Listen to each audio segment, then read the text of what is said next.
આપણે બીજા ધોરણના ગણિતની અંદર આપણું જે પ્રકરણ હતું 12મું આપણે નવું શરૂ કર્યું હતું આપો અને લો. એમાં આપણે આગળ વધીએ છીએ.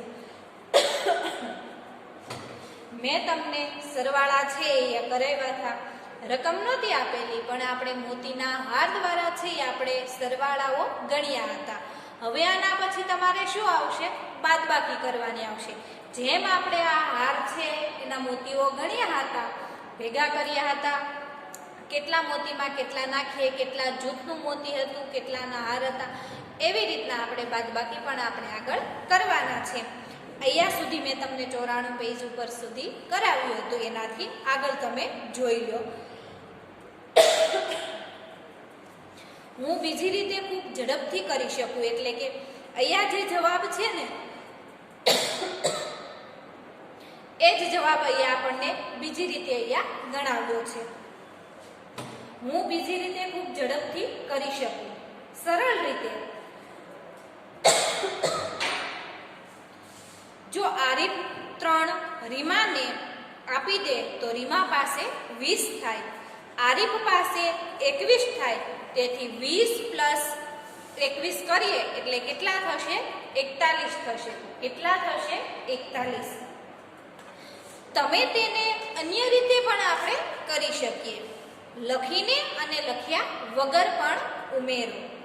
તેમની પાસે કુલ કેટલા મોતી છે? તો રીમા અને સોની પ્લસ 17 મોતી છે, અને સોનુ પાસે કેટલા મોતી હતા? 35 હતા. જુઓ અહીંયા જે લખેલું છે, આપણે કોઠો બનાવ્યો હતો, હું અહીંયા બીજી વખત બનાવતી નથી. જો રીમા પાસે 17 છે અને સોનુ પાસે પણ કેટલા છે? 35 મોતી છે. કેટલા છે? 35. એ બંનેનું શું કરવાનું છે? સરવાળો જ કરવાનો છે. એમાં એને પણ આપણે જોઈ લઈએ કે રીમા પાસે 17 છે અને સોનુ પાસે કેટલા છે? 35 છે. બંનેનું શું કરવાનું છે? સરવાળો કરવાનો છે. આરીફ અને રાઝિયા પાસે જો સરવાળાની રકમ એની એ જ છે, અલગ રીતે માત્ર તમને સમજાવ્યું છે. આરીફ પાસે કેટલા છે? 24 છે અને રાઝિયા પાસે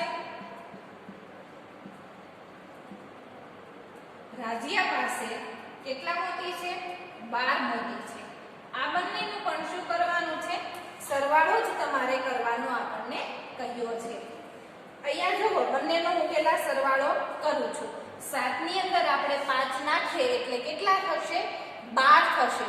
તમને જો આમ ગણતરી ન આવડે કે સીધી ગણતરી ન આવડે કે 7 ની અંદર આપણે 5 નાખીએ તો 12 થાય, તો તમે લીટા દ્વારા પણ આવી રીતના કરી શકો છો. આંગળીના તમારે વેઢા પણ તમે ગણી શકો છો. 7 ની અંદર આપણે 5 નાખીએ એટલે કેટલા થશે? 12 થશે. 12 નો બગડો અને બધી કેટલી આવશે? 1 આવશે. એ 1 આપણે અહીંયા 1 ની ઉપર ઉમેરવાનો છે. માથે બધી આપણે મૂકવી પડશે ને. તમને બધાને બીજા ધોરણમાં આવ્યા એટલે બધીવાળા દાખલા પણ આવે છે, એટલે એ પણ તમને આવડતા હશે.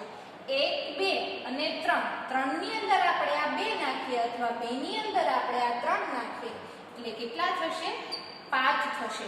કુલ મોતી કેટલા થયા? આપણે 52 મોતી થયા. કેટલા મોતી થયા? 52 મોતી. હવે 24 અને 12 નો આપણે સરવાળો કરવાના છે. 24 ની અંદર કેટલા નાખવાના છે? 12 નાખવાના છે.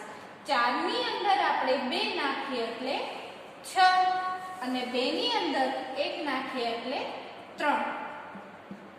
કુલ કેટલા મોતી આપણે થયા? કેટલા મોતી થાય છે? 36 મોતી થાય છે.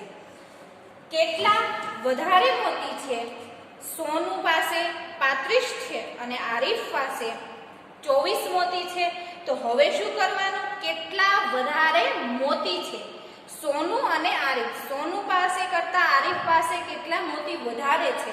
તો વધારે આપણને કરવાનું કહ્યું છે એટલે આપણે શું અહીંયા કરવું પડશે? બાદબાકી કરવી પડશે. અત્યાર સુધી આપણે આ બંનેની અંદર શું જોયું છે? આપણે સરવાળો કરતા શીખ્યા. સરવાળો કરતા શીખ્યા ને. હવે આવે છે આપણે બાદબાકી. તો કેટલા વધારે મોતી છે? સોનુ અને આરીફ પાસે. તો સોનુ પાસે કેટલા હતા? 35. જો રકમમાં કઈ ફેરફાર નહીં થાય. સોનુ પાસે કેટલા હતા? 35 અને આરીફ પાસે કેટલા છે 24. ઈ જે મેં તમને આખું કોષ્ટક કરાવ્યું હતું ને એની અંદર કોની પાસે કેટલા મોતી છે એ આપણે ગણતરી પણ કરી હતી.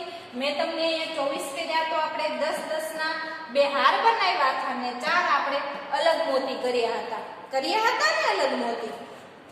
આગળ છે કેટલા વધારે મોતી છે પ્રશ્ન પૂછ્યો છે આપણને, એટલે આપણે શું કરશું 35 માંથી 24 ને આપણે બાદ કરવાના, એટલે કે આપણે બાદબાકી કરશું ને બાદબાકી પણ તમને બધાને આવડશે. અને 24 માંથી આપણે 12 ને બાદ કરશું અને 35 માંથી આપણે 24 ને આપણે બાદ કરવાના છે. તમને જો અહીંયા રકમ છે એ આપેલી છે, નીચે આપેલી છે ને, એવી જ રીતના આપણે બાદબાકી કરવાનું છે. એ પણ હું તમને અહીંયા કરાવું છું. જુઓ સોનુ પાસે કેટલા છે 35 મોતી છે અને આરીફ પાસે કેટલા છે 24 મોતી છે. તો હવે આ બંનેનું આપણે શું કરીશું બાદબાકી કરવાની છે. શું કરવાનું છે માઈનસ કરવાના છે. 5 માંથી 4 જાય તો કેટલા વધશે 1 વધશે. જો 1 2 3 4 5 તો 1 2 3 અને 4 વધ્યા કેટલા 1 વધ્યો. 3 માંથી 2 જાય તો પણ કેટલા વધશે 1 વધે ને.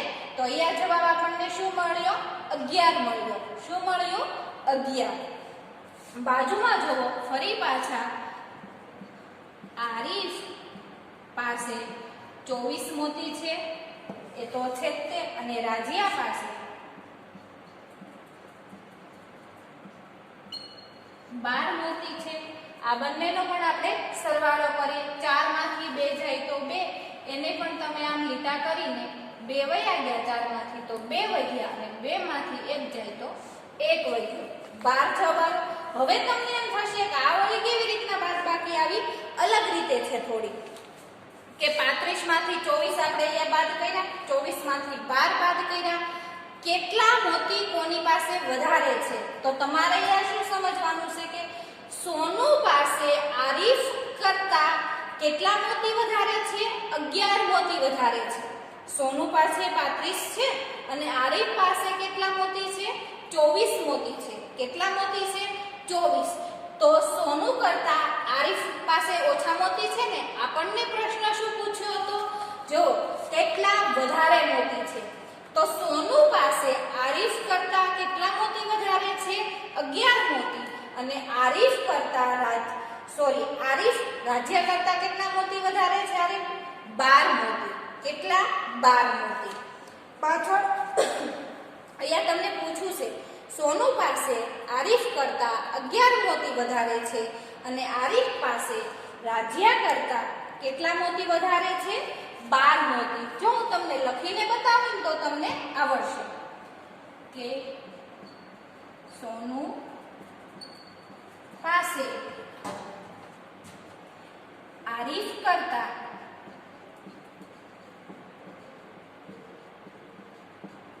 11 મોતી વધારે છે. સમજાણું તમને કે સોનુ પાસે 35 છે, આરીફ પાસે 24 છે. તો સોનુ પાસે આરીફ કરતા કેટલા મોતી વધારે આપણને અહીંયા મળ્યા 11 મળ્યા. 35 માંથી જો વધારે કરવાનું હોય તો શું કરવાનું તમારે, આ મોટી સંખ્યા છે 35 માંથી 24 ને તમે બાદ કર્યા. જો તમને ઉમેરવાનું કે કોની પાસે ઓછા મોતી છે તો તમારે શું કરવાનું સરવાળો કરવાનો. સમજાઈ ગયું ને. પાછળ પેજ ફેરવો.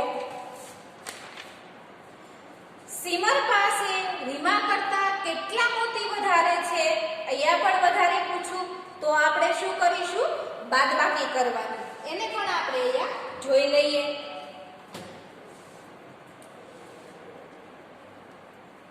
બાદબાકી છે તો થોડીક તમને અઘરી લાગશે, પણ સરવાળાની અંદર કહેતા હતા કે સોનુ કરતા આરીફ પાસે કેટલા મોતી ઓછા છે તો આપણે ઉમેરતા પણ હતા. આની અંદર આપણે વધારે છે એટલે શું કરવાનું છે બાદબાકી કરવાની રહેશે.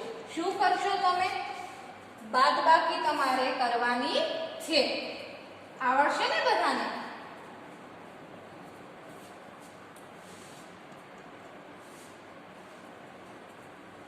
એ પણ આપણે જોઈ લઈએ.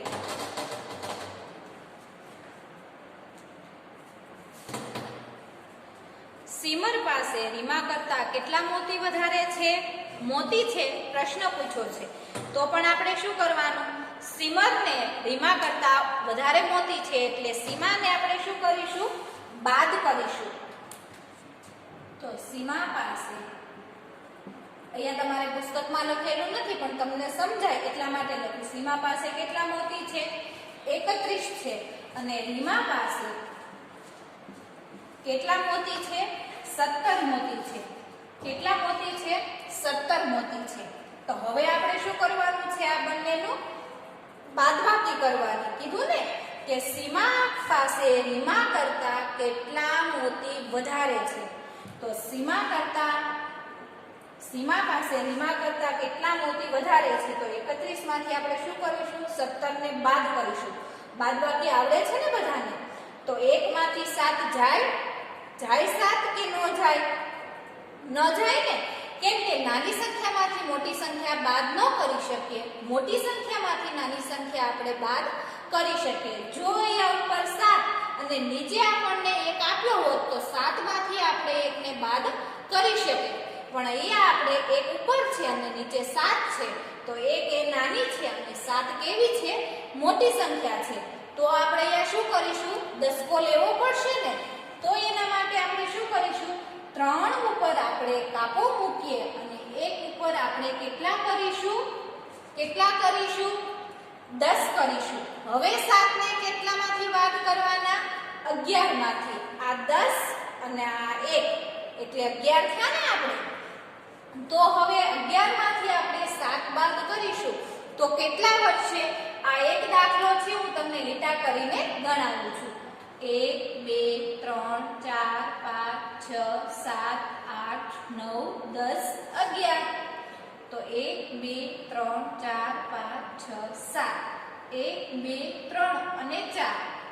11 માંથી આપણે આ 7 ને બાદ કર્યા તો કેટલા વધ્યા? 7 વધ્યા. કેટલા વધ્યા? 4 વધ્યા. હવે 3 ઉપર આપણે કાપો મૂક્યો એટલે અહીંયા આપણે કાપો કંઈ પણ ગણી ન શકીએ.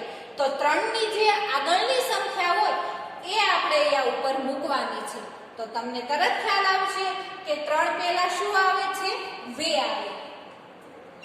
હવે 1 ને કેટલામાંથી કાઢવાના? 3 માંથી નથી કાઢવાના. શા માટે? એ આપણે અહીંયા કાપો મૂક્યો છે. મૂક્યો ને કાપો આપણે, એટલે હવે આપણે શું કરીશું? 2 માંથી 1 જાય તો કેટલા વધે છે? 1 વધે છે. સમજાણું? હવે સીમા પાસે 31 મોતી હતા અને રીમા પાસે 17 મોતી હતા. ફરી વખત સમજાવું છું તમને. તો સીમા પાસે રીમા કરતા કીધું છે આપણને. કેટલા મોતી વધારે થયા છે? કેટલા થયા છે? 14 મોતી વધારે થયા. 31 માંથી આપણે 17 ને બાદ કર્યા તો જવાબ આપણને અહીંયા શું મળ્યો છે? 14 મળ્યો. બાદબાકી પણ તમને બધાને આવડી ગઈ છે. આવડે છે ને બાદબાકી? દસકા લઈને ગાળી અને કાપા લઈને પણ તમને બાદબાકી છે એ આવડી ગઈ છે ને? સરસ. તો આપણને જવાબ મળ્યો 14. જો તમારા પાઠ્યપુસ્તકમાં પણ લખેલું છે કે તમે 1 મોતીમાંથી 7 મોતી કેવી રીતે લેશો? 1 મોતીમાંથી 7 મોતી કેવી રીતે લેશો? સીમર પાસે 31 મોતી છે અને રીમા પાસે આ 17 મોતી છે એ આપણને આપ્યા છે. તો સીમરને એક હારને છૂટો કરો, એટલે કે આપણે અહીંયા 3 હાર દાખલા તરીકે આપણે દોર્યા હોય આવી રીતના. મોતી છે એ અંદર ગણતી નથી, તમને માત્ર સમજવા માટે. આ 3 મોતી કર્યા હોય તો આ 1 મોતીને આપણે કાપો મૂકવો પડે, એટલે કે ચોકડી કરીને આપણે કાઢી નાખ્યા. સીમરના એક હારને આપણે છૂટો કરો. અરે, તેથી સીમર પાસે 2 હાર અને 11 મોતી હશે. 2 આ હાર થયા અને 11 મોતી આપણે વધ્યા છે. હવે જુઓ અહીંયા સીમર પાસે ફરી પાછા તમારે 1 2 3 એક હારને આપણે કાઢી નાખ્યો. ફરી પાછો તમારે નીચે છે તો 5, 5 ને 5 10 અને એક આપણે છૂટું મોતી લીધું છે ને, જો દેખાય છે ને. પછી નીચે 5 અને 6 7, નીચે જુઓ આ એક હાર લીધું અને નીચે આ 7 મોતી છૂટા લીધા છે. પછી નીચે યાદ રાખવા માટે હારના ખાનામાં હું 3 પર છેકો મારીશ અને હારના ખાનામાં 2 હું લખીશ. જો અહીંયા સીમા કરતા આપણે વધારે કોની પાસે મોતી વધારે છે એ આપણે ગણવાનું હતું, ગણીને આપણે બાદબાકી કરીને સમજવાનું હતું. તો તમને સમજાવવા માટે 3 ઉપર મેં કાપો મૂક્યો ને એની ઉપર મેં અહીંયા 2 મૂક્યા અને એક ઉપર કેટલા મૂક્યા? 10 મૂક્યા. તમારે પણ અહીંયા રકમ આપેલી છે એની ઉપર તમારે એવી જ રીતના કરવાનું રહેશે. પછી છે મોતીના ખાનામાં પણ યાદ રાખવા માટે મેં 1 લખ્યો, કારણ કે હવે 11 મોતી છે. કેટલા મોતી થયા છે? 11. અહીંયા તમારે તમને એમ મળી થશે કે 11 મોતી અહીંયા તો ક્યાંય લખેલું નથી, તો કેમ આવશે? અહીંયા મેં 1 માંથી 7 ન જાય એટલે મેં અહીંયા 10 કર્યા ને 10. તો 10 ની અંદર આપણે 1 નાખ્યો તો 11 થયા. આ 11 મોતીમાંથી મેં આ 7 ને કાઢી નાખ્યા તો આપણી પાસે વધ્યા હતા કેટલા? 4 મોતી. એ 4 મોતી મેં અહીંયા લખ્યા છે. આગળ જુઓ, હવે સરળ થઈ ગયું. તમે 11 મોતીમાંથી 7 ને લઈ શકો છો. સીમર પાસે કેટલા મોતી રહ્યા છે? હવે કેટલા મોતી છે? 31 મોતી અને રીમા પાસે 17 મોતી છે. તો અહીંયા જુઓ, તમને હારના છે સરવાળો કરી એ રીતના પણ હું તમને કરાવું, જેથી તમને પુસ્તકમાં આપેલું છે તો તમને સમજાઈ જાય કે હવે સરળ થઈ ગયું. તમે 11 મોતીમાંથી 7 મોતીને છે એ તમે લઈ શકો. એટલે કેટલા થઈ ગયા? 17 થઈ ગયા તમને. અહીંયા જુઓ, સીમર પાસે કેટલા છે? 1 2 3 4 5 6 7 8 9 10. 10 10 ના હાર કેટલા છે? 2 છે. 1 2 3 4 5 6 7 8 9 અને 10 હાર આપેલા છે. ફરી પાછા 1 2 3 4 5. 1 2 3 4 5 અને 6. 1 2 3 4 5 અને 6 માઇનસ કરેલા છે. રીમા પાસે એક જ માત્ર હાર છે. 3 4 5 6 7 8 9 અને 10 આપેલા છે. તો અહીંયા 1 2 3 4 5 6 અને 7 કેટલા મોતી આપણે વાત કરવાના છે? આ બધાને આપણે ઉડાડી દેવાના છે, બાદ કરવાના છે. ઉપર પણ આપણે 1 2 3 4 5 6 7 બધા મોતી આપણે ઉડાડી દીધા. 1 2 3 4 5 6 7 8 9 10 11 12 13 અને 14 મોતી આપણને અહીંયા જવાબ મળી ગયો. અહીંયા જે આપણે કુલ ટોટલ આપણે જે માર્યું તો ઝડપથી લખ્યું. હવે હારમાંથી એક હાર લો. હવે 2 હારમાંથી આ બંને હાર છે એમાંથી એક હાર છે એ તમારે લેવાનો છે. મેં હારના ખાનામાં 1 લખ્યો. અહીંયા 1 લખ્યો ને મેં તમને વારંવાર થશે કે આ 1 કેવી રીતના લખ્યો? સીમર પાસે રીમા કરતા 1 હાર અને 4 મોતી વધારે છે. ત્યાં 1 હાર થયો અને આ 4 મોતી થયા તો થયા ને 10 નો 1 હાર આપણને અહીંયા મળ્યો અને 4 આપણને છૂટા મોતી મળ્યા. તો કુલને ભેગા કર્યા, 1 અને 4 ને ભેગા કરીશું એટલે કેટલો આપણને ટોટલ મળશે? 14 મળશે. કેટલો મળશે? 14 મળે છે. સીમર પાસે રીમા કરતા 1 હાર અને 4 મોતીઓ છે. આપણે જુઓ, આ 1 હાર અહીંયા કર્યો અને આ 4 મોતી આપણને અલગ મળ્યા છે. સીમર પાસે રીમા કરતા 14 મોતી વધુ છે. કેટલા મોતી વધુ છે? 14 મોતી વધારે છે. આ 35 માંથી 17 જો તમે અંદર જેમ ઉતારશો એમ વધારે અલગ અલગ રીતે આપણને પૂછે. રકમ તમારી આની આ જ રહેવાની છે. સીમર પાસે 35 છે અને રીમા પાસે કેટલા છે? 17 છે. પણ અલગ અલગ રીતે તમને સમજાવ્યું છે કે કેટલામાંથી બાદ કરીએ આવી રીતના પણ ગણી શકીએ અને આવી રીતના હારને પણ આપણે અલગ મોતી દ્વારા પણ આપણે ગણી શકીએ. પાછળ તમારું પેજ ફેરવો. મહાવરાનો સમય તમારે મનમાં તમારે કરવાનો છે.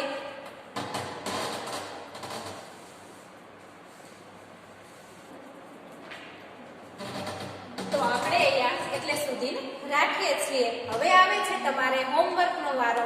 જો મેં આગળ તમને સરવાળા અને બાદબાકી આવી જ રીતના કરાવ્યા છે, એ જ તમને અહીંયા ઉપર સૂચના પણ આપેલી છે કે મહાવરાનો સમય અને તમારા મનમાં પણ કરો.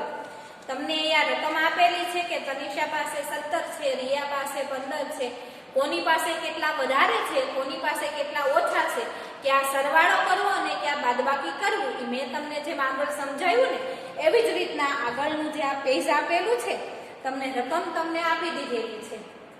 તમારે સરવાળા અને બાદબાકી કેવી રીતના કરવાના છે તમારે મેં તમને જેમ અહીંયા સમજાવ્યું એવી રીતના તમારે કરવાનું રહેશે. પેજ નંબર ખાસ યાદ રાખજો, 98 પેજ નંબર છે. રહેશે ને યાદ? આ તમારું હોમવર્ક છે. આવજો. આભાર.